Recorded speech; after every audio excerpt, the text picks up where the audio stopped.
Voice రావట్లేదండి.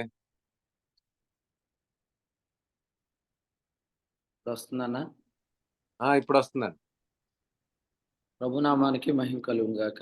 దేవుని సేవకులందరికీ వందనాలు. ప్రియులకు వందనాలు. కూడికి నడిపిస్తున్న సత్యనారాయణకు కూడా వందనాలు తెలియజేస్తున్నాను. పరిశుద్ధ గ్రంథంలోంచి సమూయేలు మొదటి గ్రంథం 28వ అధ్యాయంలోంచి దేవుని వాక్యాన్ని చదువుకున్నాం. ప్రభు ఆత్మ ద్వారా ఇందులో వ్రాయబడిన సంగతులు తెలుసుకుందాం.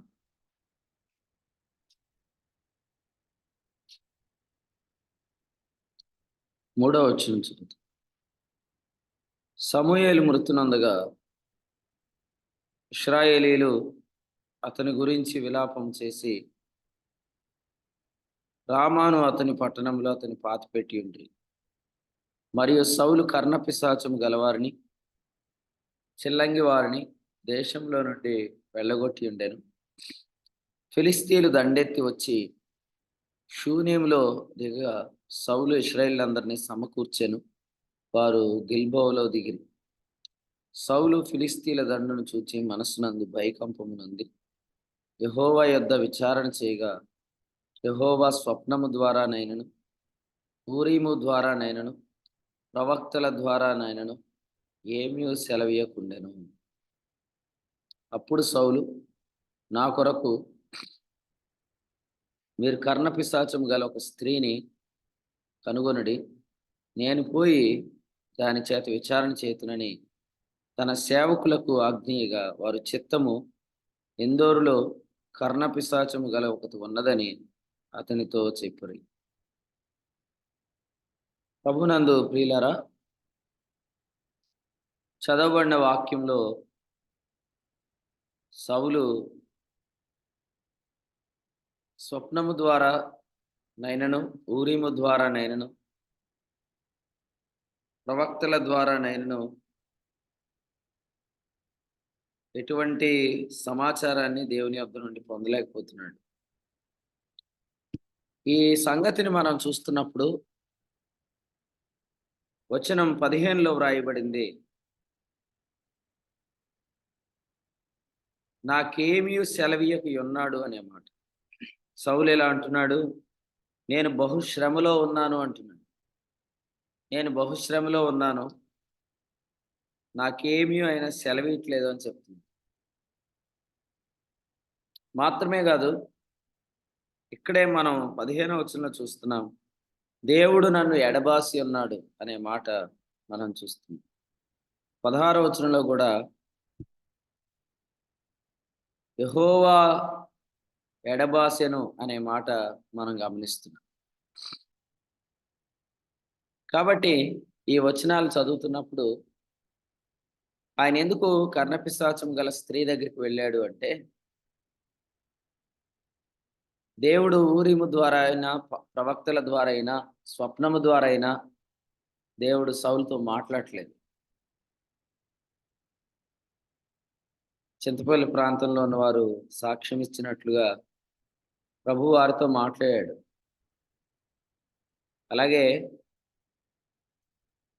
మొన్న ఇంజరంలో ఏర్పాటు చేసిన కూడికలో కూడా చాలామంది ప్రియులు వచ్చి ప్రభు మాతో మాట్లాడాడని చెప్పి సాక్ష్యం చెప్పారు. వాళ్ళ హృదయాల్లో దేవుని ఆదరణ గురించి వారు మాట్లాడారు. అలాగే గత రాత్రి కూడా మేము వర్తమానం అయిపోయిన తర్వాత అందరం కలిసి ఆలోచన చేస్తున్నప్పుడు ప్రభు మాతో మాట్లాడాడని చెప్పి చాలామంది వారి యొక్క సంతోషాన్ని వ్యక్తం చేశారు. కానీ దేవుడు కొందరితో మాట్లాడడం, కొందరితో ఆయన ఎందుకు మాట్లాడట్లేదు అనేది వారు విచారణ చేసుకోకుండా వారు చేస్తున్న మరొక తప్పు ఏంటంటే, వారు ఇక్కడ వ్రాయబడినట్లుగా వచనం 13లో దేవతలను ఆశ్రయిస్తున్నారు అనేది మనం చూస్తున్నాం. ఇక్కడ సమూయేలు వాస్తవంగా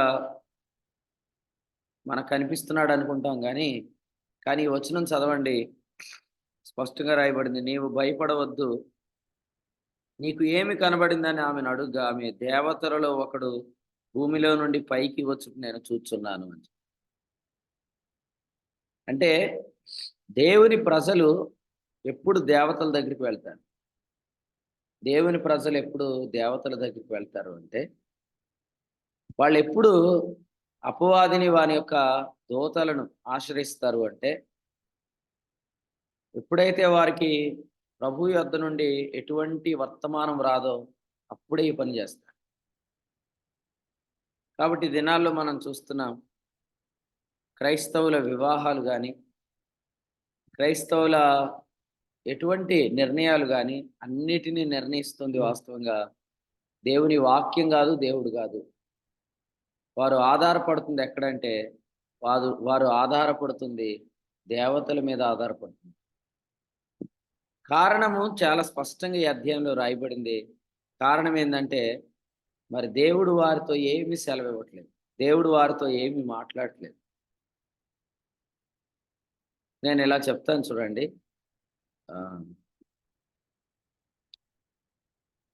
మరి ఇక్కడ దేవతల పేరిట ఎవరైతే, సమూయేలు పేరిట ఎవరైతే దేవతలు, మరి దేవత బయటకు వచ్చాడో అతడు చెప్పింది సంభవించబోయే సంగతే కదా. యోహాను సువార్త 16వ అధ్యాయం 13లో పరిశుద్ధాత్మ కూడా చెప్పేది సంభవించబోయే సంగతే కదా. సో డిఫరెన్స్ ఏంటి చెప్పండి అన్నా. రిక్వెస్ట్ చేయనోడిని వెయిటింగ్ రూమ్లో పెట్టండి. చాలా టైం అయిపోయింది కూడా వీడియో ఆన్ చేసుకో. ముందుగానే వీడియో ఆన్ చేసుకొని కూర్చోవటం నేర్చుకోండి. ఇక్కడ దేవతల్లో ఒకడు సౌలుకి ఏం జరగబోతుందో చెప్పాడు. మరి దానికి పరిశుద్ధాత్ముడు చెప్పే సంగతికి వ్యత్యాసం ఏంటి? ఎవరైనా చెప్పండి.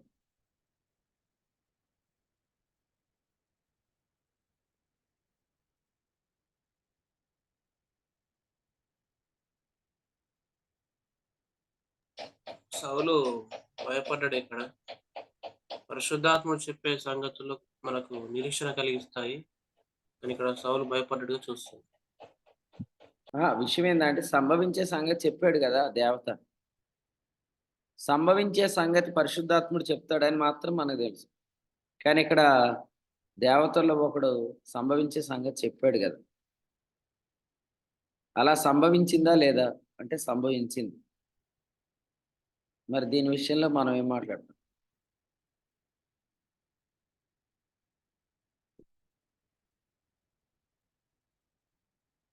చెప్పండి, చెప్తే మీకు అర్థమవుతుంది. అపవాది కూడా వెలుగుదూత వేషం వచ్చి మాట్లాడుతుంది కదండి. ఏం మాట్లాడుతుందండి? చెప్పండి జకరియా గారు. ఇప్పుడు దేవత జరిగేది చెప్పింది కదా. జరిగేది చెప్తే మరి ప్రజలు దాని వద్దకు వెళ్ళటంలో ఆశ్చర్యం ఏముంది? వెళ్ళొచ్చు కదా, ఎలాగా జరిగేదే కదా చెప్పేది. అంటే వాళ్ళు చేయబోయే దేవదూతలు చేయబోయేది చెప్తారన్న, కానీ దేవుని కార్యాలు అయితే చెప్పలేరు. దేవదూతలు వాళ్ళు ఏం చేయబోతారో అవి. ఓకే, అపవాది వాని దూతలు ఏం చేయబోతున్నారో అది మాత్రమే వారు చెప్తారు. దేవుడు ఏం చేయబోతున్నాడు అనేది వాళ్ళు చెప్పలేరు అని రాజేష్ చెప్తున్నాడు. ఓకే, మిగిలిన వాళ్ళు ఏం చెప్తారు? సౌలుకి బుద్ధి రావడానికి దేవుడే పంపాడండి సమూయేలు, అమ్మో అంతేగాని ఆమె వల్ల కాదండి. అమ్మో ఈయన సమూయేలా? సమూయేలా?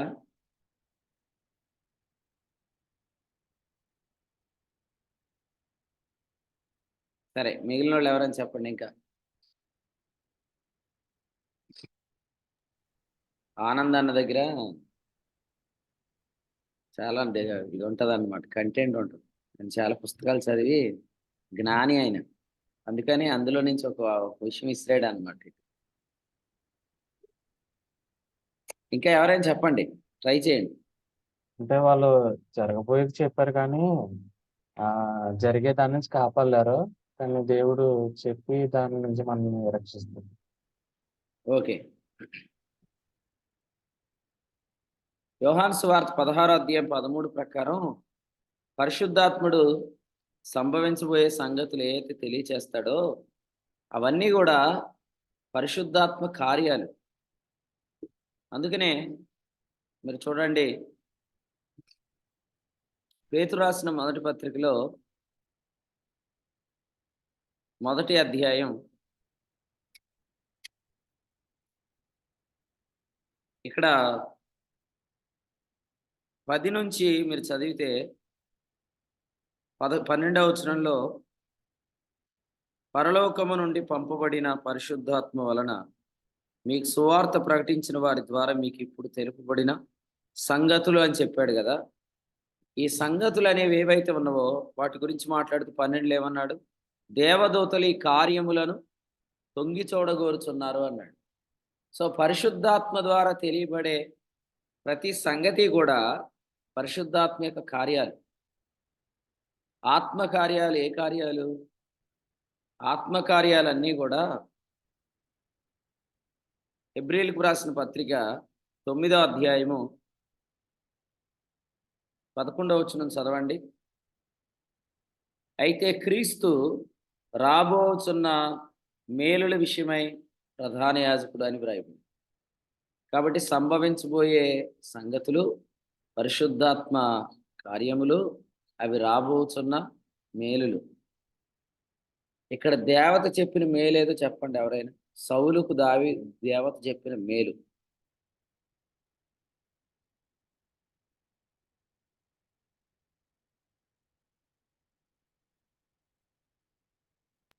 ఏమి లేదు.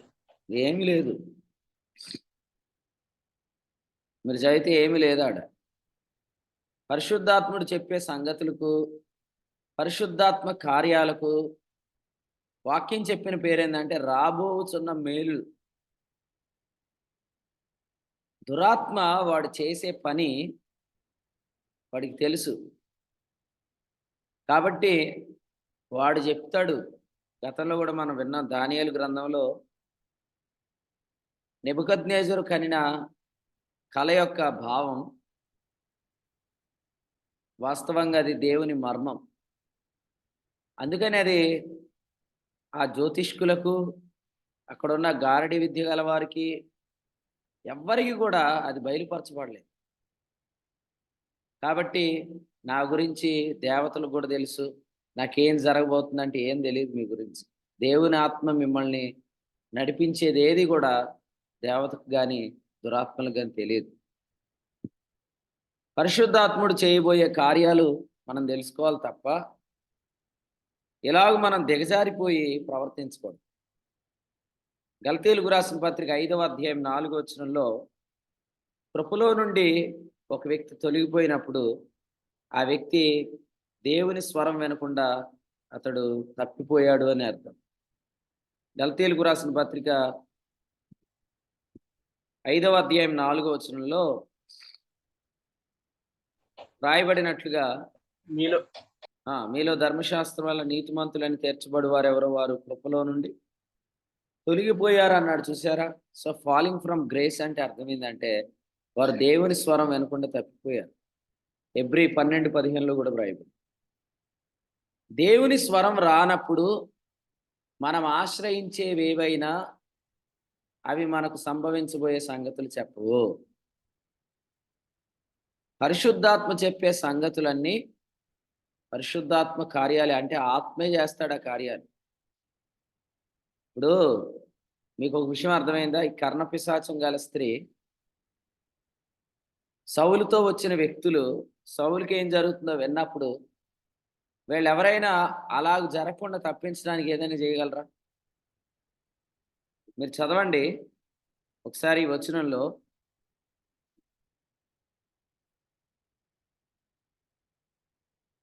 వచనం 21 చదవండి. 21. అప్పుడు ఆ స్త్రీ సౌలు దగ్గరకు వచ్చి అతడు బహుగా కలవరపడుట చూచి, నా ఏలినవాడా, నీ దాసినైన నేను నీ ఆజ్ఞకు లోబడి నా ప్రాణం నా చేతిలో పెట్టుకొని నీవు నాతో సెలవిచ్చిన మాటలను విని అట్లు చేసి తిని. అతడు ఇప్పుడు బహుగా కలవరపడుట చూచి, తర్వాత ఏమనింది 22, నీ దాసిని ఇప్పుడు నేను చెప్పు మాటలు ఆలకించుము, నేను నీకెంత ఆహారం వడ్డిస్తానో నువ్వు భోజనం చేసి ప్రయాణమై పోటుకు బలం తెచ్చుకోమని. నేను ఆ రాత్రి కూడా చెప్పాను. ఇప్పుడు భోజనం చేసి ఏమవుతాడు నెక్స్ట్?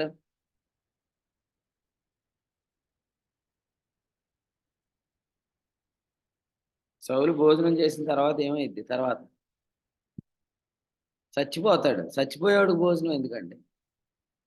సౌలుకి భోజనం చేయమని చెప్పి బ్రతిమాలి వీళ్ళందరూ కలిసి, చూడండి 23వ వచనంలో అతను కూర్చోబెట్టారు, పులుసు లేని రొట్టెలు కాల్చి భోజనం పెట్టారన్న.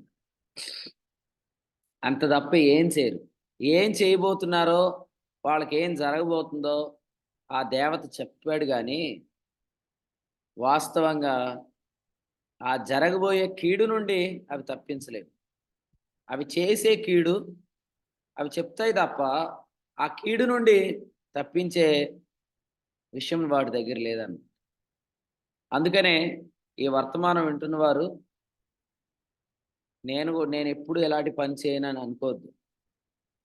దైవ స్వరం నుండి నువ్వు వెళ్ళిపోయినప్పుడు ఇటువంటి అనుభవాలు గుండా నువ్వు ప్రయాణం చేస్తావు. ఒక విషయం చెప్తాను వినండి. మనకు వాక్యం వింటున్నప్పుడు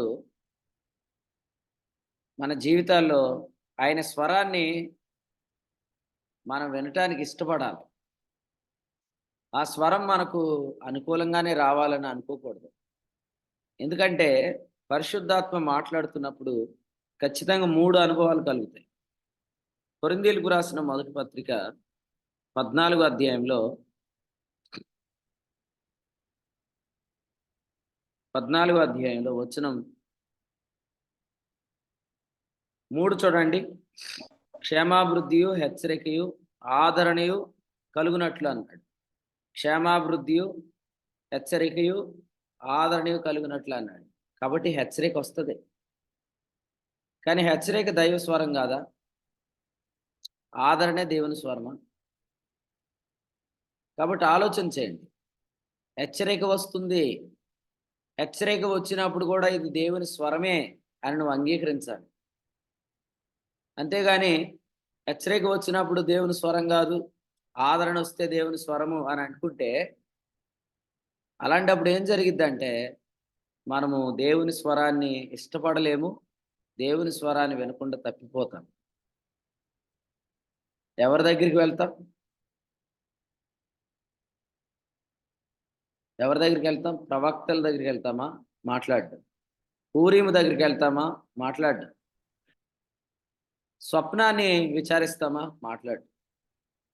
ఎందుకంటే మాట్లాడుతున్న వ్యక్తి దేవుని ఆత్మ వలన మాట్లాడుతున్నాడు అని తెలిసిన తర్వాత ఇక ఎలాగూ మనం ప్రయత్నం చేసిన వర్తమానం ఇదే. లేదు, ప్రవక్తల గ్రంథంలో రాసినట్లుగా సమాధానం లేని దినాలలో సమాధానం సమాధానం అని చెప్పి ప్రజలను మోసం చేసేవాళ్ళు ఉన్నారు. కానీ దుర్బోధల గురించి ఏం రాశాడంటే అది గోడ మీద ఉన్న పూత వంటిది అనమాట. అది ఎప్పుడోకప్పుడు పడిపోతుంది, అకస్మాత్తుగా పడిపోతుంది. అందుకనే ప్రజలు కృత్రిమాన్ని నమ్ముకుంటున్నారు. ప్రజలు వాక్యాన్ని ఇష్టపడలేకపోతున్నారు. కాబట్టి మీరు వినండి, 3వ వచనం చదవండి. సమూయేలు మొదటి గ్రంథం 28వ అధ్యాయం 3వ వచనం చదవండి.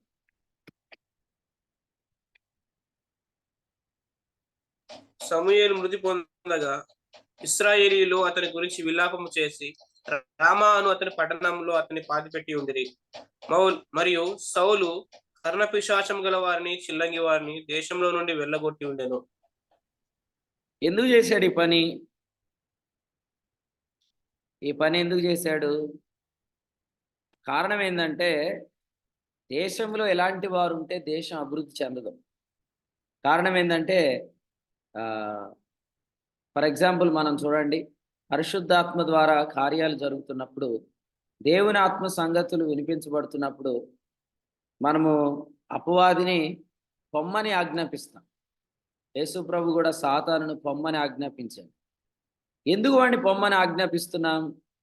వాడు చెప్పే సంగతులన్నీ కూడా మనుషుల సంగతులే గాని దేవుని సంగతులు కాదు. మత్తయి సువార్త 16వ అధ్యాయంలో యేసుప్రభు అన్నారు, పేతురు వైపు చూసి, సాతానా వెనుకకు పొమ్ము, నీవు మనుషుల సంగతులనే విచారించుచున్నావు కానీ నువ్వు దేవుని సంగతులను విచారించట్లేదని చెప్పాడు. కాబట్టి వాడిని మనం పొమ్ము అని ఆజ్ఞాపిస్తాం. ఇక్కడ కూడా సౌలు ఏం చేశాడు? వారిని పొమ్మనే ఆజ్ఞాపించాడు. కానీ మళ్ళీ అదే సౌలు ఆ కర్ణపిశాచం గల స్త్రీ దగ్గరికి వెళ్ళి, నీకు ఇంకో విషయం చెప్తాను, ఆ స్త్రీ ఎక్కడుంది అని అడిగితే ఆన్సర్ ఎవరు చెప్పారు? 7వ వచనం, సౌలు సేవకులు చెప్పేశారు. ఏమని? ఎందోరులో కర్ణపిశాచము గల ఒకటి ఉందని.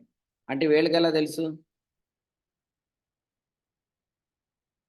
ఏం రాము, వీళ్ళకెలా తెలుసు?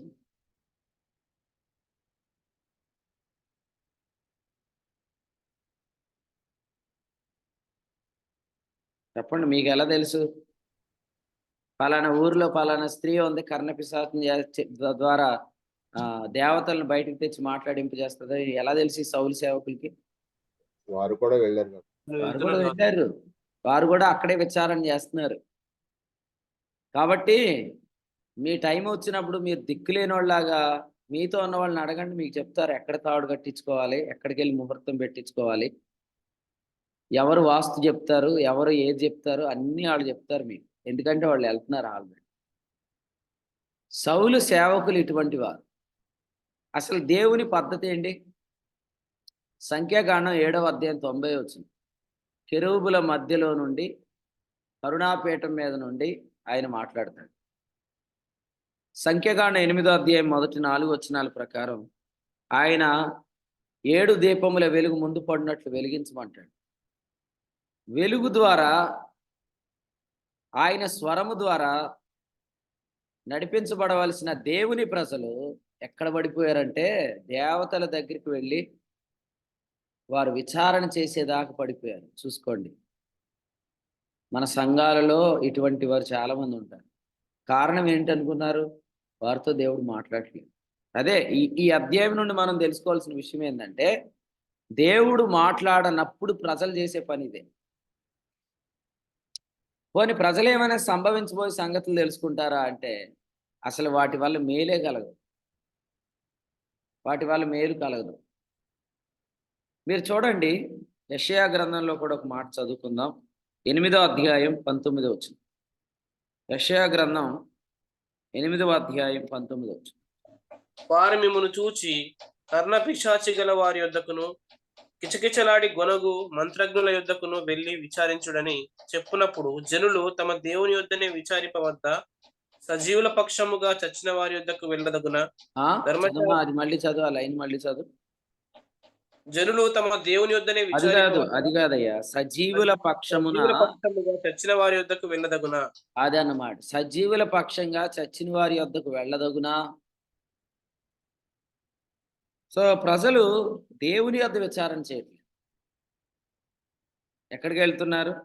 కర్ణపిశాచి గలవారి యొద్దకు, కిచకిచలాడి గొణుగు మంత్రజ్ఞుల యొద్దకు వెళ్ళి విచారణ చేస్తున్నారు. ఈ పరిస్థితి మీకు రాకుండును గాక. దేవుని యొక్క స్వరం రాకపోతే తర్వాత జరిగేవన్నీ దెయ్యాల యొద్ద చేసే విచారణలే. ఏం చేస్తారు చెప్పండి? దేవుని స్వరం రాకపోతే మీరు ఏం చేయగలరు చెప్పండి? చెప్పండి, ఏం చేయగలరు? అబద్ధ బోధలను విచారణ చేస్తారు మీరు. ఈయన బర్నబాస్ గారి కంటే బాగా చెప్తున్నాడు అనుకుంటా. బర్నబాస్ గారిని వాడుకుంది పరిశుద్ధాత్ముడు కాకపోతే అప్పుడు వేరే వ్యక్తి ఎవరైతే చెప్తున్నారో అతను వాడుకుంది ఖచ్చితంగా పరిశుద్ధాత్ముడే. కానీ దేవుని ఆత్మ గాని బర్నబాని వాడుకుంటే ఈ వాక్యంలో మీకు కావలసింది రావట్లేదని చెప్పి మీరు దేనికైతే ట్యూన్ అయ్యారో అది ఖచ్చితంగా మీరు దురాత్మ దగ్గరికి వెళ్ళి విచారణ చేయండి. అలా చేసినప్పుడు ఏం జరిగిద్ది అంటే యెషయా గ్రంథంలో మనం చదువుకుంటున్న 30వ అధ్యాయం చూడండి. 30వ అధ్యాయం వచనం 12. యెషయా గ్రంథం 30వ అధ్యాయం వచనం 12.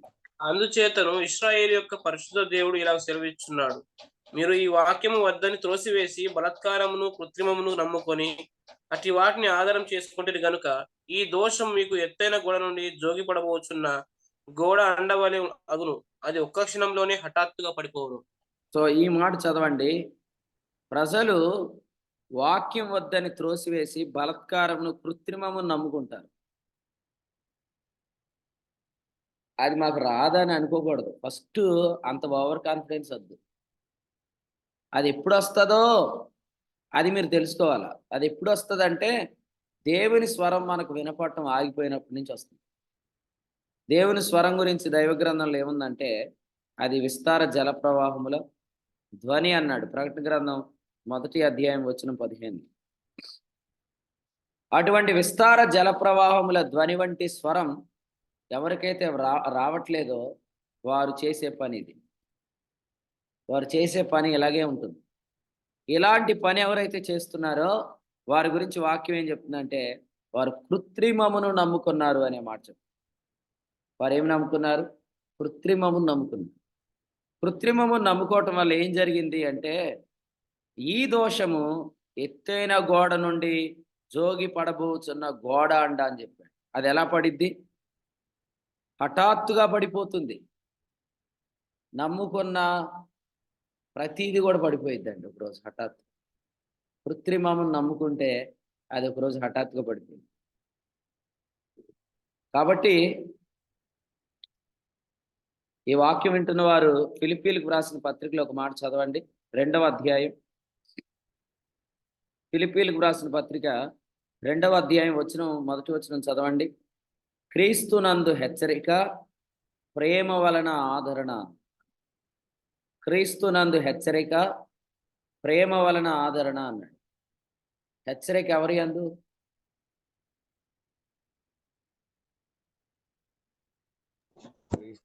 క్రీస్తునందే.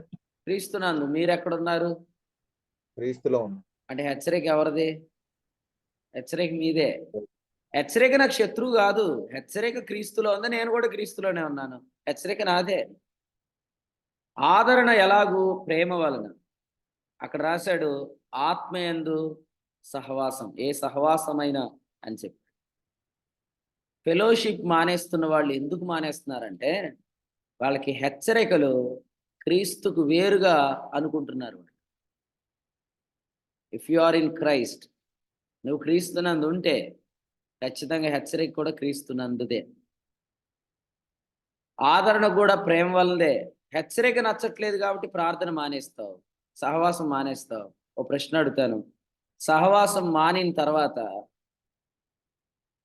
ఈ హెచ్చరికకు వేరుగా నీకు ఏ వర్తమానం వచ్చినా అది దేవుని ఆత్మ చెప్పినట్లు కదా, దురాత్మ చెప్పినట్లే. అప్పుడు ఏమైనట్లు? దేవుని స్వరం వినకుండా తప్పిపోవటం వల్ల దేవతల యొద్దకు వెళ్ళినట్టే. దేవత ఎక్కడి నుంచి వచ్చాడు? భూమిలో నుండి పైకి వచ్చాడు. స్వరం ఎక్కడి నుంచి వస్తుంది? దేవుని స్వరం. ఆయన పరలోకము నుండి మహాదివ్య మహిమ నుండి ఆయన మాట్లాడుతున్నాడు. మీరు చదవండి, పేతురు రాసిన 2వ పత్రికలో నుంచి దేవుని వాక్యం మనం చూస్తున్నాం. 1వ అధ్యాయంలో వచనం 17లో మహాదివ్య మహిమ నుండి ఆయన యొద్దకు వస్తున్న శబ్దము అనే మాట చూస్తాం. సో ఈ గ్లోరియస్ ప్లేస్ నుండి, ఈ ఉన్నత లోకము నుండి దేవుని వర్తమానం వస్తుంది. దయచేసి వర్తమానాలు నచ్చుతున్నాయని వినకండి. అలా వింటే మీరు మోసపోతారు. విశ్వాస మూలమగు నీతి నుంచి రాని ఏది కూడా సందేశం కాదు.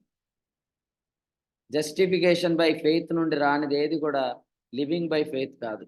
అందుకని మనం చెక్ చేయాల్సింది ఏంటంటే వర్తమానం మనకి మన పరిస్థితులకు తగ్గట్టు వచ్చిందా కాదనేది కాదు. వర్తమానం చెప్పే సహవాసం, అందులో నా పరిచర్య మినిస్ట్రీ ఆఫ్ రైచియస్నెస్ కాదా? కొరింథీ 2వ పత్రిక 3:9 అది చెక్ చేసుకోవాలి. లేకపోతే మనం మిస్గైడ్ అయిపోతాం. మనకు తెలియకుండానే మనం దేవత యొక్క మాట వింటాం. ఎందుకంటే దేవతలు, ఆ దురాత్మలు యోహాను రాసిన 1వ పత్రిక 4వ అధ్యాయం 2లో మనము ఖచ్చితంగా గుర్తించవలసిన పరిస్థితి ఉంది. అక్కడ చెప్పాడు, ఆయా ఆత్మలు దేవుని సంబంధమైనవో కావో పరీక్షించండి అని చెప్పాడు. కాబట్టి మీ జీవితంలో అత్యంత భయంకరమైన తప్పు ఏంటంటే మీరు దురాత్మ యొద్దకు మీరు వెళ్ళకపోయినా మీ పక్షంగా ఎవరు వెళ్ళినా అది మీ పాపమే. గుర్తుపెట్టుకోండి. ఎవరు నేను వెళ్ళలేదు కదా, వాళ్ళు విచారణ చేసి వచ్చారు, నాకు చెప్పారు అని అంటే ఖచ్చితంగా అది మీ దోషమే. అందుకనే నాతో మొన్న కృష్ణ గారు మాట్లాడుతూ తిప్పరాజుపాలెంలో వివాహం గురించి, తేజ వివాహం గురించి మాట్లాడుకుంటున్న సందర్భంలో చెప్పారు. మేము ముందుగానే సంబంధం విషయంలో అన్నీ మాట్లాడామండి, ఇవి జరగవు. మా వివాహంలో ఇవి జరగవు. పెళ్ళైన తర్వాత కూడా ఎన్నో నెల వస్తారు, ఎన్నో నెల ఉంటారు, అవి ఏమీ అడగకూడదు. ఫ్యూచర్లో ఇటువంటి తలనొప్పులు ఉండవు. అలాగంటేనే అబ్బాయిని ఇస్తామని చెప్పి, అమ్మాయిని మేము చేసుకుంటామని చెప్పి. కానీ చూడండి, దొంగలు ఉంటారు కొంతమంది. ఏ దొంగలు?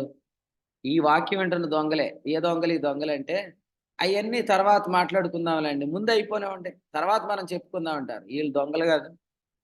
అందుకని ఈ దొంగలకు చూడండి ఏం జరిగిద్దంటే, వీళ్ళకి సంభవించబోయే కీడు వీళ్ళు ఎవరు తప్పించుకోలేరు. రాబోతున్న మేలులు పోగొట్టుకుంటున్న వారు వీళ్ళలో ఉన్నారు చాలా మంది. మీరు వెళ్ళిన సంగతి ఎవరికి తెలుసు? మీరు వెళ్ళిన సంగతి ఖచ్చితంగా ఎలీషాకు తెలుసు, దేవుని సేవకుడికి తెలుసు. అందుకనే రాజుల 2వ గ్రంథంలో మనం ఈ సంగతిని చూస్తూ ఉన్నాం. రాజుల 2వ గ్రంథం చదువుదాం. దేవుని వాక్యం ఎంత స్పష్టంగా రాయబడిందో చూద్దాం. రాజుల 2వ గ్రంథంలో ఒక మాట ఇక్కడ వ్రాయబడింది చూడండి. 3వ వచనం చదువు. రాజుల 2వ గ్రంథం 1వ అధ్యాయం 3వ వచనం. యెహోవా దూత తిష్బీయుడైన ఏలీయాతో ఇలాగ సెలవిచ్చెను, నీవు లేచి షోమ్రోను రాజు పంపిన దూతలను ఎదుర్కొనబోయి ఇట్లను, ఇశ్రాయేలు వారిలో దేవుడు అన్నవాడు లేడనుకొని ఎక్రోను దేవత అయిన బయల్జెబూబు నొద్ద మీరు విచారింపబోచున్నారా? అంటే దేవత దగ్గరికి విచారణ చేయడానికి వెళ్ళినోడు ఏమని తెగించి వెళ్ళాడు?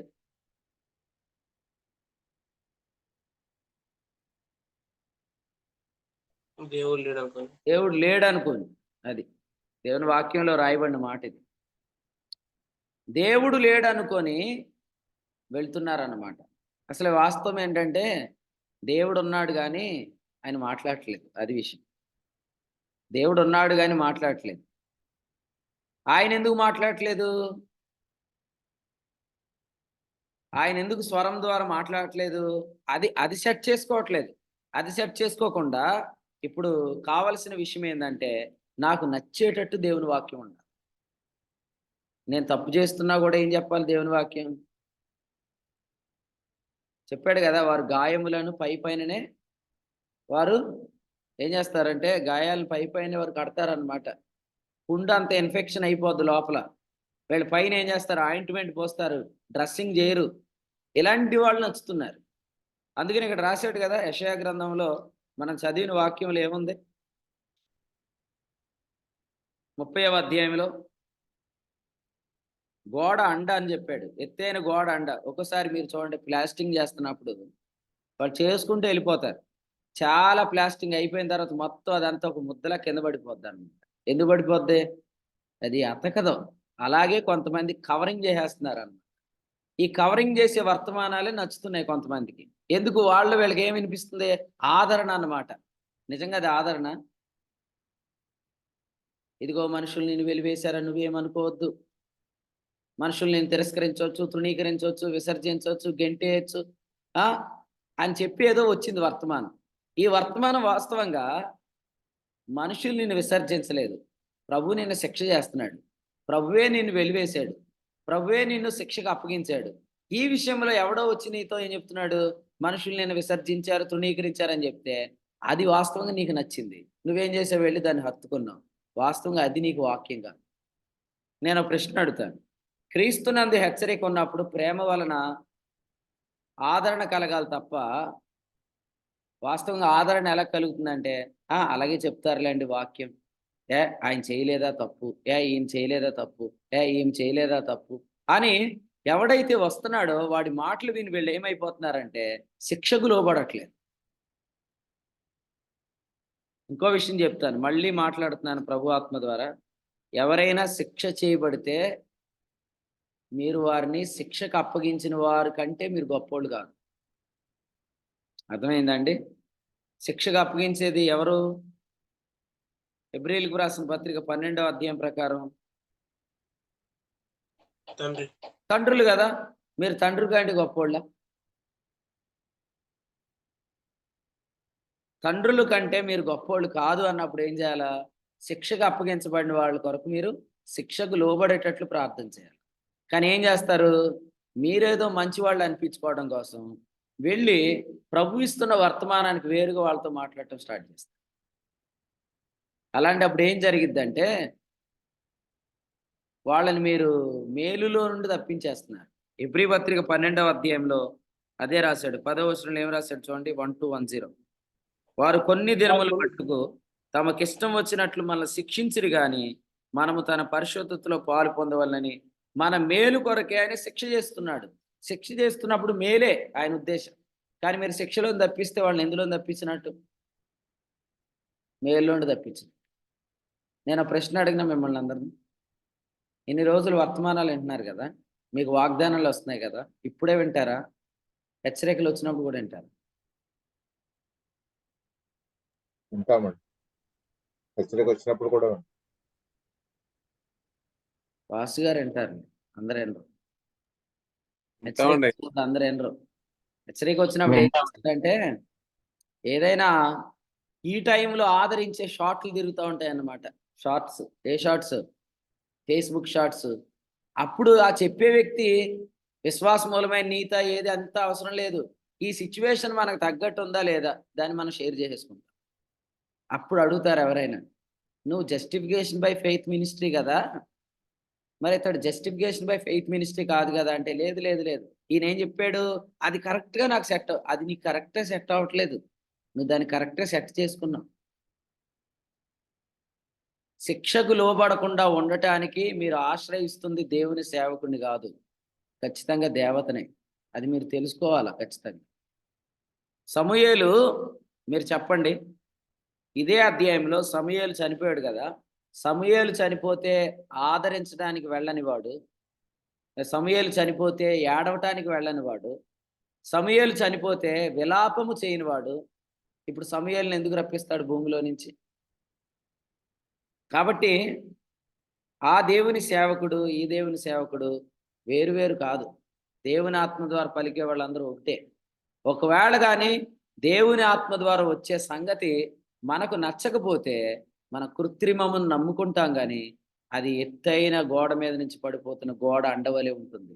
అది జరిగిన రోజున మనం చాలా బాధపడతాం. అటువంటిది మన లైఫ్లో రాకూడదంటే హెచ్చరికలను కూడా ఏం చేయాలా? యాక్సెప్ట్ చేయాలి. హెచ్చరికను ఎప్పుడు యాక్సెప్ట్ చేస్తాం? ఇంతకుముందు ఇదే దేవుని సేవకుని ద్వారా వచ్చిన వర్తమానాలను బట్టి ఇతడు ఉపదేశకుడు కాదు మనకు తండ్రి అని నువ్వు నమ్మితే హెచ్చరిక వచ్చిన రోజు నువ్వు యాక్సెప్ట్ చేస్తావు. ఆ మాటే రాశాడు కొరింథీయులకు రాసిన మొదటి పత్రిక 4వ అధ్యాయం. కొరింథీయులకు రాసిన మొదటి పత్రిక 4వ అధ్యాయం ఏం రాశాడు? 15వ వచనం, క్రీస్తునందు మీకు ఉపదేశకులు 10,000 మంది ఉన్నను తండ్రులు అనేకులు లేరు అని రాశాడు. కాబట్టి ఉపదేశకులు వేరు, తండ్రులు వేరు. సో తండ్రి ఇలాంటి ఉపదేశకుడు అని నీకు అర్థమైంది అనుకో, అప్పుడు నువ్వు తండ్రిగా భావిస్తే శిక్ష చేసినప్పుడు కూడా లోబడతావు. కానీ ఉపదేశాలు పొందుకున్నప్పుడు ఉపదేశకుడు లాగానే చూసావంటే రేపొద్దున ఉపదేశకుడు శిక్ష చేయడుగా, తండ్రి శిక్ష చేస్తాడు. కాబట్టి ఆ శిక్షకు నువ్వు లోబడలేవు. మీకు అర్థమవుతుందా? శిక్షకు లోబడకపోతే మనం మేల్లో నుండి తప్పిపోతాం. చాలా ప్రమాదం. నేను మళ్ళీ చెప్తున్నాను, ఎవరైనా మీ దగ్గరికి శిక్ష చేయబడుతున్నప్పుడు వచ్చి మిమ్మల్ని ఆదరించడానికి ప్రయత్నం చేస్తే వాళ్ళతో కూడా మీరు ఏం చెప్పాలి తెలుసా? క్రీస్తునందు దేవుడు నన్ను హెచ్చరించాడు, నేను ఆ హెచ్చరికకు లోబడకుండా మీరు నన్ను ఎందుకు తప్పిస్తున్నారని అడగ. క్రీస్తునందు దేవుడు నన్ను హెచ్చరించాడు, ఆ హెచ్చరికకు నేను లోబడకుండా మీరెందుకు నన్ను తప్పిస్తుంది? నా పరిస్థితి ప్రస్తుతం బాగోలేదు, నాకు తెలుస్తుంది, లేదు బాగానే ఉందని మీరు నన్ను ఎందుకు మోసం చేస్తున్నారని అడగాలి. నన్ను అడగరు. అడగకుండా ఏం చేస్తారు? ఇప్పుడు ఎవరైతే మనల్ని ఆదరించడానికి వచ్చారో వాళ్ళే మన స్నేహితులు అనుకుంటారు. నేను చెప్తాను, శిక్ష చేసేవాడికి కోటింగ్ ఉంటుంది, శిక్ష చేయబడుతున్నప్పుడు వెళ్ళి శిక్షకు వేరుగా మాట్లాడినోడు కూడా కోటింగ్ ఉంటుంది. ఎందుకు ఉంటుందంటే మీరందరూ ఆ వ్యక్తిని మేల్లోంచి తప్పించేస్తారు. దావీదు రాజ్యం వస్తే కర్ణపిశాచం గల స్త్రీకి అవకాశం ఉంటుందా దేశంలో? అసలు దావీదు రాజ్యం ఏదంటే 110వ కీర్తన మొదటి వచనం చదవండి. దావీదు నా ప్రభుతో సెలవిచ్చిన వాక్కు, నేను నీ శత్రువులను పాదపీఠముగా చేస్తానన్నాడు. ఆ శత్రువులు ఎవరంటే మంత్రజ్ఞులు, కర్ణపిశాచం గలవారు, గారడి విద్య, జ్యోతిష్కం, ఇదంతా కూడా దురాత్మల పని. వాటిని కాళ్ళ క్రింద తొక్కే రాజ్యమే దావీదు రాజ్యం. ఆ రాజ్యం వస్తే దేవతలందరూ ఎక్కడుంటారు? కాళ్ళ క్రిందకు వస్తారు. దావీదు ప్రభుత్వంలో కాళ్ళ క్రింద ఉండేవారు సౌలు ప్రభుత్వంలో చెలరేగిపోతున్నారు. చూసారా? మరి మీరు ఆలోచన చేయండి.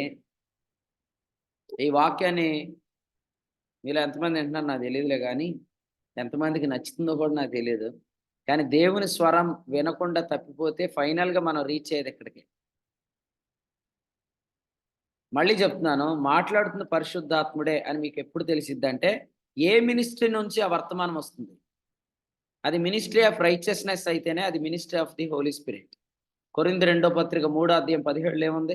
ఆత్మ ఎక్కడుండునో అక్కడ స్వాతంత్ర్యం ఉంది అనే మాట మనం చూస్తాం. ఆత్మ అంటే అక్కడ అర్థం ఏంటంటే 3:8 ఆత్మ సంబంధమైన పరిచర్య. ఆత్మ సంబంధమైన పరిచర్య నుండే ఆత్మ నడిపింపు వస్తుంది తప్ప ఆత్మ సంబంధమైన పరిచర్యకు వేరుగా ఆత్మ నడిపింపు రాదు. సో మీరేం చేస్తారు? శామ్యూయల్ పేట నువ్వు శిక్ష చేయబడితే నీ క్రీస్తునాన్ని హెచ్చరిక వస్తే, ఇప్పుడు హైదరాబాద్కి ఎవరైనా యాపిల్స్ పట్టుకొని వస్తే నీ దగ్గరికి ఏం చేస్తారు? యాపిల్స్, గ్రేప్స్, ఇంకా చాలా ఉన్నాయి. ఇలా అన్నీ పట్టుకొని వస్తారు నీ దగ్గరికి. ఎందుకంటే క్రీస్తునాంది నీకు హెచ్చరిక వచ్చింది, వాళ్ళు నిన్ను ఆదరించడానికి వచ్చారు. ఏం చేస్తావు? నేను క్రీస్తునందు హెచ్చరింపబడుతున్నప్పుడు మీరు నన్ను ఎందుకు ఆటంకపరుస్తున్నారు? నిజంగా అంటావా పరిస్థితి వస్తే? వర్తమానం ద్వారా ప్రభు మాట్లాడాడు కాబట్టి ఖచ్చితంగా అంటాం. రైట్, సరే. మరి అయితే మరి మీరందరూ కూడా అలాగే అంటారు లేదో నాకు తెలియదు, కానీ ఫ్రూట్స్ పట్టుకొచ్చిన వాళ్ళు వాస్తవంగా మిమ్మల్ని ఆదరించడానికి రాలేదు. వాళ్ళు మిమ్మల్ని శిక్షకు లోబడితే వచ్చే మేల్లోంచి తప్పించడానికి వచ్చారు. మీ మేల్లోంచి తప్పించడానికి వచ్చిన వాళ్ళని మీరు అర్థం చేసుకోలేక మీరేం చేస్తారంటే వాళ్ళతో ఏకీపించి తిరుగుబాటు చేస్తారు, శిక్షకు లోబడరు. అప్పుడేమవుతుందంటే అప్పుడే మీరు భ్రష్టులు అయిపోతారు. ఆడ హెబ్రీ పత్రిక 12వ అధ్యాయంలో చెప్పాడు, చదవండి. సో ద్రాక్షవల్లి గురించి మాట్లాడుతూ యోహాను సువార్త 15వ అధ్యాయంలో ఒక మంచి మాట మనం చదువుతున్నాం. మీరందరూ చూడండి, అక్కడ ఎలా వ్రాయబడింది. నా యందు నిలిచి ఉండుడి అనే మాట చెప్తూ 2వ వచనం, నాలో ఫలింపని ప్రతి తీగను ఆయన తీసి పారవేయును అనే మాట రాశాడు. సో ఇది మనం చాలాసార్లు చెప్పుకున్నాం, అయినా మళ్ళీ చెప్తున్నాను. ఇక్కడ ఒరిజినల్ ట్రాన్స్లేషన్ ఏముందంటే తీసి పారవేయను కాదు, నాలో ఫలింపని ప్రతి తీగను ఆయన పైకెత్తును అని వ్రాయబడింది. దీని గ్రీక్ వర్డ్ ఏంటంటే ఎయిరో అంటే టు ఎలివేట్, టు ఎగ్జాల్ట్ అని అర్థం. అంటే ఎవరైతే ఫలించరో దేవుడు వారిని శిక్ష చేసి శిక్షకు లోబడితే వారిని ఆయన హెచ్చిస్తాడు. అంటే ఇప్పుడు ఎవరైనా మీకు శిక్షకు వేరుగా వచ్చి ఆదరిస్తున్నారంటే వాళ్ళు ఏం చేస్తున్నారు? వాళ్ళు మీ హెచ్చింపులో నుంచి మిమ్మల్ని తొలగిస్తున్నారు. ఫ్యూచర్లో దేవుడు మీకు ఇచ్చే ప్రమోషన్ నుండి వాళ్ళు మిమ్మల్ని తొలగిస్తారు. వాళ్ళు మీకు బంధువులా? మేము మీకు బంధువులు. కేజీ చేపలు తెచ్చినంత మాత్రం చేత అతడు నీ మేలు విచారించేవాడు. బిలాము దేన్ని ప్రేమించి వచ్చాడు? దేన్ని ఆశించి వచ్చాడు? మరి చదవండి. బాలాక్ అంటాడు, నేను నీ ఘనతను రెట్టింపు ఘనత కలుగు చేస్తానంటాడు. అందుకని వచ్చాడు. అందుకనే బిలాము గురించి మాట్లాడుతూ చాలా క్లియర్గా యోధ ఎలా అంటాడు చూడండి.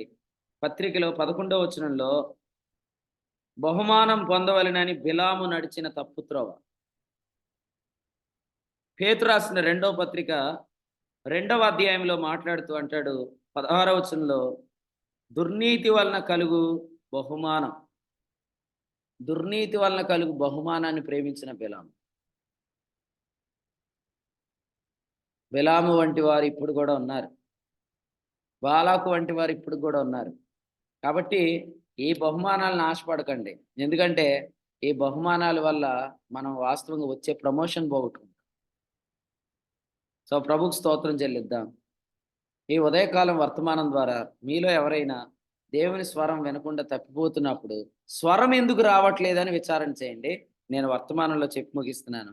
స్వరం ఎందుకు రాదంటే సమాధానం లేకపోతే దేవుని స్వరం రాదు. సౌలు ఎవరితో సమాధాన పడాలి?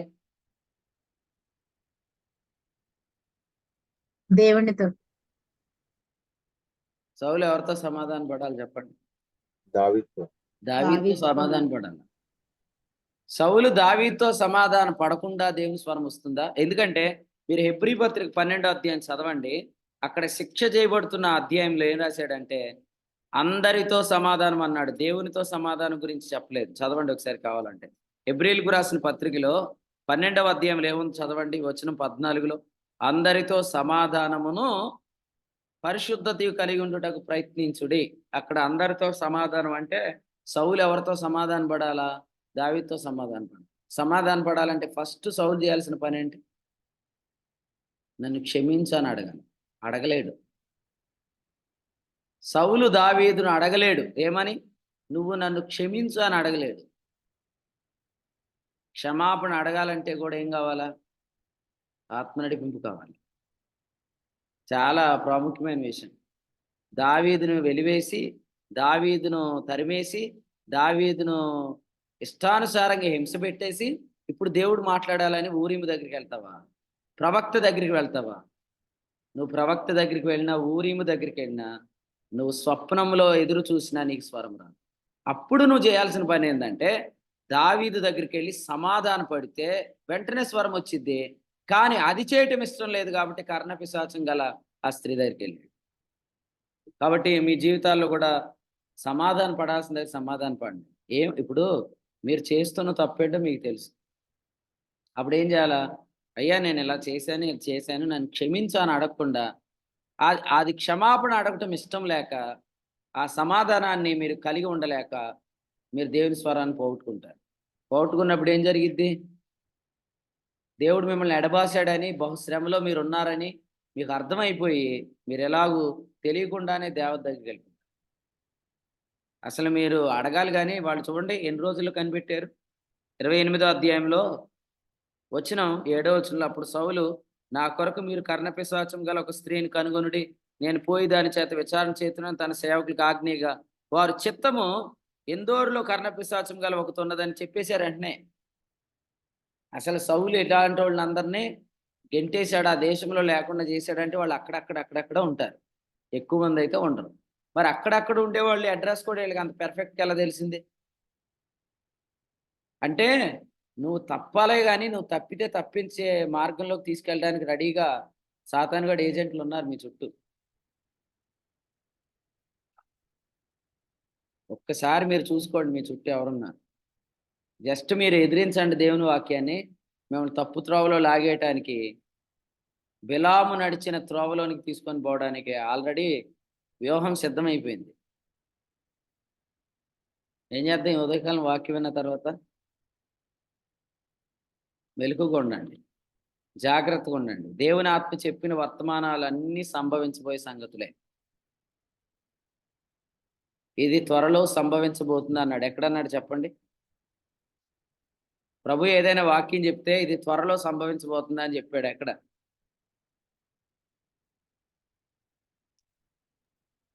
ప్రకటన గ్రంథం 1వ అధ్యాయం మొదటి వచనం. యేసుక్రీస్తు తన దాసులకు కనపరచుటకు దేవుడు ఆయనకు అనుగ్రహించిన ప్రత్యక్షత, ఈ సంగతులు త్వరలో సంభవింపనై ఉన్నవి. సమూయేలు మొదటి గ్రంథం 28వ అధ్యాయం వచ్చే సంవత్సరం నెరవేరదు, ఈ నెలలోనే జరిగింది. సమూయేలు మొదటి గ్రంథం 28వ అధ్యాయం వచ్చే సంవత్సరం కాదు, ఈ నెలలోనే జరిగింది. అది కూడా త్వరలోనే జరిగింది. కాబట్టి దేవుని ఆత్మ ఏదైనా మాట్లాడితే ఇదేదో నోట్స్లో రాసేసుకొని మనం కలెక్ట్ చేసుకునే ఇన్ఫర్మేషన్ కాదు, మనకు జరిగే సంగతి అని తెలుసుకోవాలి. ఇది జరగబోతుందని చెప్పినప్పుడు మీరేం చేయాలా? కొంచెం మెలకుగా ఉండాలా, జాగ్రత్తగా ఉండాలా. రే దేవుడు ఎంత తేటగా మాట్లాడాడు కదా!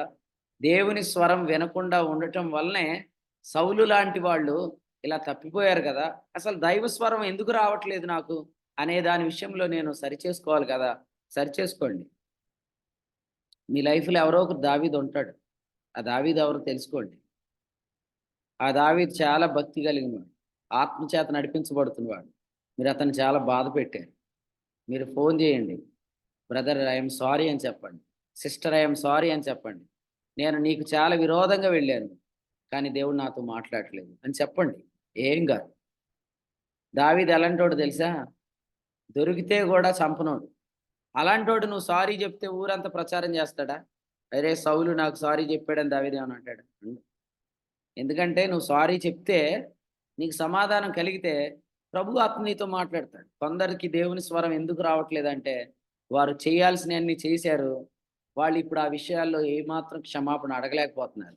క్షమాపణ అడగట్లేదు, సమాధానం లేదు, దేవుని స్వరం లేదు. ఇంకా దిగజారి వాళ్ళు దేవతల దగ్గరికి వెళ్ళిపోతారు. ఈరోజు దేవత ఎలా వస్తాడో మనకు తెలియదు. ఒక దుర్బోధ ద్వారా రావచ్చు, టీవీ ద్వారా రావచ్చు, లేకపోతే ఏదో ఒక వ్యక్తి ద్వారా రావచ్చు, రాంగ్ సమాచారం ద్వారా రావచ్చు. మన గైడెన్స్ అంతా తప్పించేస్తారండి. కాబట్టి బహు మెలుగుగా ఉందాం. ప్రభు ఆత్మ ఈ ఉదయకాలం మనతో మాట్లాడిన సంగతులు త్వరలో సంభవింపనై ఉన్న సంగతులు అని తెలుసుకుందాం. మీలో ఎవరైనా శిక్ష చేయబడుతున్న వారిని మీరు శిక్షకు లోబడకుండా చేస్తున్నారేమో, మీకు కూడా తగిన విధంగానే దేవుడు కార్యం చేస్తాడు. ఎందుకు చేస్తాడంటే ఎవడైనా దేవుని ఇంటిని పాడు చేస్తే దేవుడు వాడికి సన్మానం చేస్తాడా? జకర్యా గ్రంథం హగ్గై గ్రంథం మొదటి అధ్యాయంలో దేవుని ఆత్మ ఏం రాయించాడు? మీరు పర్వతములు ఎక్కండి, మ్రానులు తీసుకురండి, దేవుని మందిరం కట్టండి అంటే కొంతమంది సంఘాలు పాడు చేస్తున్నారు. సంఘాలు పాడు చేస్తే దేవుడు ఏం చేస్తాడు? నిన్ను కూడా పాడు చేస్తాడు. కొరింథీ మొదటి పత్రిక 3:16. దేవుడు పాడు చేస్తే ఎవడు బాగు చేస్తాడు చెప్పండి? అందుకనే ఆ రాజు ఏం చేశాడు? దేవత దగ్గరికి వెళ్ళాడు. ఈ రాజు ఎక్కడికి వెళ్ళాడు? దేవత దగ్గరికి వెళ్ళాడు. దేవుడు అనారోగ్యం ఇస్తే ఆ దేవుడు బాగు చేయడు. దేవుడే బాగు చేయాలనుకుంటే అసలు ఇది ఎందుకు సంభవించిందని నువ్వు తెలుసుకోవాలి. కాబట్టి ఈ తలంపులు ప్రభు మీ అందరితో మాట్లాడాడని నేను నమ్ముతున్నాను. హృదయపూర్వకంగా ఏదైనా ఒక విషయంలో మీరు తప్పిపోతే క్షమాపణ అడగండి. ఏం కాదు. మీ క్షమాపణ అడగటానికి ఒక సీక్రెట్ చెప్పనా? క్రీస్తునందు దేవుడు మిమ్మల్ని ఎంత క్షమించాడో దాన్ని స్మరించండి. మీరు వెంటనే వెళ్ళి క్షమాపణ అడుగుతాను. కాళ్ళు ఏం పట్టుకోకర్లేదు, అట్లీస్ట్ చేతులు పట్టుకోండి. ఫస్ట్ ఇదంతా జరిగే ముందు ఒక సారీ అని పంపించండి. బ్రదర్ ఐఎమ్ సారీ, నేను నీకు విరోధంగా చేశాను, కానీ నేను వర్ధిల్లలేదు, నేను ముందుకు సాగలేదు, నా ప్రయత్నం నిష్ప్రయోజనం అయిపోయినాయి, అవన్నీ వాడిపోయినాయి అని చెప్పండి. No problem. నీ భార్య అయినా పర్లేదు, భార్యకైనా సారీ చెప్పు, సమాధానపడు. దేవుడు ఖచ్చితంగా నీతో మాట్లాడడం స్టార్ట్ చేస్తాడు. అంతే తప్ప సమాధానాన్ని వదిలేసి ఆత్మస్వరం వినాలనుకుంటే అది అయ్యే పని కాదు. దేవుడి తలంపులు మనందరి వినికిడిలో దీవించండి. ఆమేన్. ఆమేన్. సమూయేలు మొదటి గ్రంథము 28వ అధ్యాయం ద్వారా దేవుని యొక్క స్వరము లేనప్పుడు ఏ విధంగా అయితే సౌలు గారు దేవతల యొద్ద దురాత్మల యొద్ద ఏ విధంగా ఆయన విచారించారు అన్న విషయాన్ని జ్ఞాపకం చేస్తూ మనం కూడా దేవుని యొక్క స్వరం లేకపోతే ఏ విధంగా మన పరిస్థితులు ఉంటాయి. ఎందుకంటే స్వరం లేదు అంటే మనం ఏదో విషయంలో మన సమాధానం లేనప్పుడు దేవుని యొద్ద నుంచి మనకి స్వరం రాదని. కాబట్టి మనం పరిశుద్ధాత్మ ద్వారా మనతో మాట్లాడుతున్నప్పుడు అది ఆత్మస్వరమే అని, అది క్షేమాభివృద్ధి కలిగించే మాటైనా, హెచ్చరిక కలిగించే మాటైనా, ఆదరణ కలిగించే మాటైనా, ఏదైనా అది సంభవించబోయే సంగతులు పరిశుద్ధాత్మ మాట్లాడుతున్నప్పుడు మనం దాన్ని యాక్సెప్ట్ చేయాలని. కాబట్టి ఎవరైతే ఈ యొక్క వర్తమానం విన్నారో మరి ప్రభు మాట్లాడుతున్నప్పుడు మనం కొన్ని విషయాల్లో మనం శిక్ష చేయబడుతున్నాము కాబట్టి మనకు వర్తమానం రావట్లేదు అన్న విషయాన్ని గ్రహించి ఏ విషయంలో అయితే మనం తప్పిపోతున్నామో, ఏ విషయంలో అయితే మనం సమాధానం కోల్పోయామో తిరిగి ఆ సమాధానాన్ని పొందుకుని మరి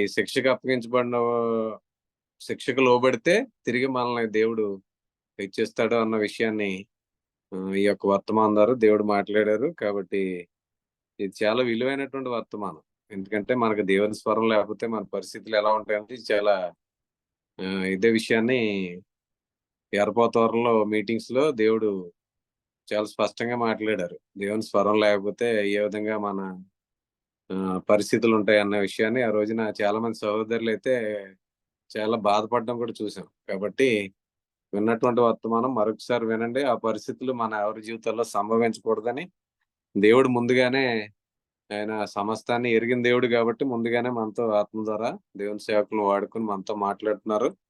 కాబట్టి ఈ విషయాలు ప్రతి ఒక్కరూ మరి స్వీకరించాలని మీకు అందరికీ తెలియజేస్తూ ముగింపు ప్రార్థనతో ఈ కొడుకును ముగింపు చేసుకుందాం. ఈరోజు సాయంత్రం జరగబోయే 5:30కి నిడదవోలులో, 8 గంటలకి నల్లజర్లో పరిచయం ఉంటుంది. కాబట్టి వీలు కలిగిన వారు పాలు పంపులు పొందండి. మిగిలిన వారు ప్రార్థించవలసింది కోరుచున్నాను. ఈ సమయంలో ముగింపు ప్రార్థన కాకినాడ ప్రాంతం నుంచి మనతో సహవాసం చేస్తున్న శామ్యూల్ పీటర్ గారు ముగింపు ప్రార్థన చేస్తారు. ప్రస్తుతం శామ్యూల్ హైదరాబాద్ లో ఉన్నాడు. అదే సరే అండి సార్. అంటే హైదరాబాద్ డేట్స్ లో శామ్యూల్ మనకు అక్కడే దొరుకుతుంది. సరే అండి సరే. శామ్యూల్ పీటర్ ముగింపు ప్రార్థన చేస్తారు. కూడుకుని ముగింపు చేద్దాం. కూడుకులో మరి ఆయా విధాలుగా సహకరించిన ప్రియులందరికీ కూడా, పరిచయంలో సహకరించిన ప్రియులందరికీ కూడా వందనాలు. అందించిన దేవుని సేవకులకు కూడా వందనాలు తెలియజేస్తూ శామ్యూల్ పీటర్ ముగింపు ప్రార్థన చేస్తారు. ప్రార్థన చేసుకుందాం. మమ్మల్ని ఆత్మికులుగా ప్రేమించిన మా కన్న తండ్రి, నీ ఘనమైన నామానికి వందనాలు, స్తుతులు, స్తోత్రాలు చెల్లించుకుంటున్నాం మా ప్రభా. దేవ తండ్రి, ప్రేమించి ఉదయకాలం నా ప్రభా తండ్రి, మీరు మాకు ఇచ్చిన దేవ హెచ్చరికతో కూడిన వర్తమానాన్ని బట్టి నీకు స్తోత్రాలు ప్రభా తండ్రి. దేవని స్వరం లేనప్పుడు నా తండ్రి, మేము దేవతను ఆచరిస్తామని, కర్ణపిశాచును ఆచరిస్తామని దేవ మీరు తెలియజేశారు ప్రభా. వాటి ద్వారా దేవ తండ్రి మా జీవితంలో జరిగే మేలేమీ లేదు దేవ తండ్రి. కానీ నీ ఆత్మ ద్వారా మాట్లాడుతున్నప్పుడు మా ప్రభా, అవి జరగబోవు ఆత్మ కార్యాలని మీరు తెలియజేశారు నా తండ్రి. వాటి నుండి కాపాడబడుటకు దేవ తండ్రి, నీ కృపను కూడా, నీ యొక్క సహాయాన్ని కూడా మీరు మాకు అనుగ్రహిస్తారని తెలియజేశారు ప్రభా. దేవ తండ్రి, ఈ రోజు నా తండ్రి, దేవ తండ్రివి నీవే నా తండ్రి. దేవ నీ ద్వారా శిక్ష చేయబడుతున్నప్పుడు నా ప్రభా, ఆటంకపరిచేవారు అనేకులు ఉన్నారు. కానీ అది మేలు విషయమైన శిక్షని, ఆ హెచ్చరికత దేవ తండ్రి స్వీకరించుట దేవ మా మేలుకేనని మీరు తెలియజేసిన దేవ తండ్రి నూతనమైన వర్తమానాన్ని బట్టి నీకు స్తోత్రాలు నా తండ్రి. దేవ తండ్రి, ప్రతిరోజు దేవ తండ్రి మీరు ఆదరిస్తున్నారు ప్రభా తండ్రి. దేవ తండ్రి, మేము నీ యొక్క హెచ్చరికకు లోబడేటటువంటి మనస్సును మీరు మాకు అనుగ్రహించిన తండ్రి. సమాధాన పడవలసిన వ్యక్తులతో సమాధాన పడే మనసును మీరు మాకు అనుగ్రహించండి. దేవ సిలువు ద్వారా మీరు మమ్మల్ని క్షమించిన రీతిగా దేవ తండ్రి, మా జీవితంలో అట్టి మనసు గలవారముగా మేము మారుటకు మీ కృపను మాకు అనుగ్రహించమని ప్రార్థన చేస్తున్నాం ప్రభా తండ్రి. దేవ తండ్రి, దేవ నీ వాక్యాన్ని హత్తుకుని వారుగా దేవ తండ్రి, నీ వాక్యాన్ని హత్తుకున్న వారిని నీవు పైకెత్తుతానన్నావు నా తండ్రి. నీవు శిక్ష చేసిన దేవ తండ్రి దేవ తండ్రి నీవు ఇచ్చిస్తానన్నావు ప్రభా తండ్రి. దేవ అట్టి నీ కృపను బట్టి నీకు స్తోత్రాలు. ఈ కృప యందు నిలిచివండి దేవ తండ్రి. ఆ కృప ద్వారా దేవ మేము బలపరచబడుటకు దేవ మీ కృప చూపించాను నా తండ్రి. దేవ తండ్రి, మీరు మాకు ప్రతి మహాదివ్య మహిమ నుండి ఇస్తున్న వర్తమానాన్ని బట్టి స్తోత్రాలు ప్రభా తండ్రి. దేవ మనుషుల స్వరం వైపు, దేవదూతల స్వరం వైపు కాక నీ స్వరాన్ని హత్తుకున్నప్పుడు నా ప్రభా తండ్రి, మేము దేవ రాబో మేలులను చూస్తామని మీరు చాలా సెలవిచ్చారు నా ప్రభా. అందుని బట్టి నీకు వందనాలు నా తండ్రి. దేవ తండ్రి, సిద్ధపాటు కలిగిన హృదయాన్ని దేవ తండ్రి మీరు మాకు అనుగ్రహించండి ప్రభా తండ్రి. అలాగే నా ప్రభా, ఈరోజు సాయంత్రం జరగబోవు దేవ మీటింగ్స్ కి కూడా మమ్మల్ని సిద్ధపరచమని దేవ వర్తమానాన్ని కూడా పొందుకొని ఆదరింపబడటకు మీ సహాయాన్ని మరింతగా దేవ మీరు మాకు అనుగ్రహించమని ప్రార్థన చేస్తున్నాం ప్రభా తండ్రి. దేవ ఎంతమంది అయితే ఇప్పటి వరకు వాక్యం అన్నారో, ఈ వాక్యం అందరి హృదయాలలో దేవ ముఖ్యంగా నా హృదయంలో స్థిరపరచమని దేవ ప్రార్థన చేస్తున్నాం ప్రభా తండ్రి. దేవం తండ్రి, దేవ తండ్రి కృత్రిమమైన దాని వైపు దేవ తండ్రి మేము మరలక దేవ తండ్రి వాక్యం వైపు మనసు ఉంచేటటువంటి స్థితిగతులను మీరు మాకు ఏర్పరచమని, మెండైన మేరలను మీరు మా చుట్టూ ఏర్పరిచి సమృద్ధికరమైన నీ కృపతో దేవ ఇప్పటి కాలంలో ఉన్న జీవితాన్ని దేవ మేము జీవించడానికి దేవ తండ్రి ప్రయోజనకరమైన రీతిగా మేము ఉండడానికి కృప చూపించమని ప్రార్థన చేస్తున్నాం ప్రభా. ప్రేమ వలన ఆదరణ పొందేటటువంటి మనస్సును మీరు మాకు అనుగ్రహించండి దేవ తండ్రి హెచ్చరికలతో మీరు మమ్మల్ని దేవ బలపరిచిన విధానాన్ని బట్టి నేను స్తుతిస్తూ మరింతగా నా ప్రభు మా వాక్యంలో స్థిరపరచమని దేవ సేవకులందరినీ జ్ఞాపకం చేసుకొని ప్రార్థన చేస్తున్నాం ప్రభా. దేవ వాక్యం ఇప్పటి వరకు ఉన్న ప్రియులందరినీ కూడా మీరు జ్ఞాపకం చేసుకొని బలపరచమని జరుగుతున్న పరిచర్య అంతా కూడా నా ప్రభా దేవ మీరే దేవ తండ్రి నడిపిస్తున్న విధానాన్ని బట్టి నేను స్తుతిస్తూ కృపయు దేవని ప్రేమయు దేవని యొక్క శక్తి సదాకాలం మాకు తోడుగా ఉంచమని మా ప్రభును రక్షకుడైన యేసుక్రీస్తు నామం పేరట అడిగి వేడుకుని ప్రార్థిస్తున్నాను మా కన్న తండ్రి. ఆమేన్. ఆమేన్. ఆమె ముగింపు ప్రార్థన చేసిన సామ్యుయల్ పీటర్ గారికి అలాగే కూడికలో ఉన్న ప్రియులందరికీ వందనాలండి. ఒకరొకరు వందనాలు తెలియజేసుకుని కూడిక ముగింపు చేసుకోండి. అందరికీ వందనాలు. అందరికీ వందనాలండి. అందరికీ వందనాలు. అందరికీ వందనాలు. మన ప్రభు అయిన యేసుక్రీస్తు నామమున అందరికీ వందనాలు. అందరికి వందనాలు. అందరికీ వందనాలండి. అందరికీ వందనాలండి. అందరికీ వందనాలు. అందరికీ వందనాలండి. అందరికీ వందనాలండి. అందరికీ వందనాలండి. అందరికీ వందనాలండి. అందరికీ వందనాలండి.